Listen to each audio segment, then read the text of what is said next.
Jade Kargil ஒரு long term சாம்பியனாக இருக்காங்க. So Riya reply elimination chamber win பண்ணி பார்த்தீங்கன்னா வராங்க. அதோட தான் இவங்களுக்கான ஃபியூட் வந்து பார்த்தீங்கன்னா டெவலப் ஆச்சு. ஸோ இவங்களுக்கான ஃபியூட வந்து ஒரு ட்வீட் வச்சே வந்து பார்த்தீங்கன்னா WWE பில்டப் பண்ணியிருப்பாங்க தான் சொல்லணும். அதுக்கப்புறமா இவங்க சேம்பர் வின் பண்ணி ஒரு ஃபியூட வந்து பார்த்தீங்கன்னா ரொம்ப பர்சனலாக போயிட்டாங்க. இந்த ஃபியூடில் தேவையில்லாமல் ஆஸ்கா யோஸ்கை மாதிரியான ஸ்டார்ஸையும் வந்து பார்த்தீங்கன்னா இன்வால்வ் பண்ணுறாங்க.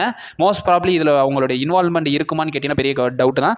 ஜேட் கார்கில் ஹெல்ப் பண்ணுறதுமா மேபி நம்ம மிச்சின் பிஃபேப் இவங்க வரதுக்கான பாசிபிலிட்டிஸ் இருக்குது. பெட்டிங் ஆட்ஸை பொறுத்த வரைக்கும் இந்த இடத்துல ரியா ரிப்ளேக்கு பயங்கர ஃபேவரட்டியாக வந்திருக்கு. ஸோ சாம்பியனான ஜேட் கார்கில் பயங்கர அண்டர்டாகாக தான் இருக்காங்க.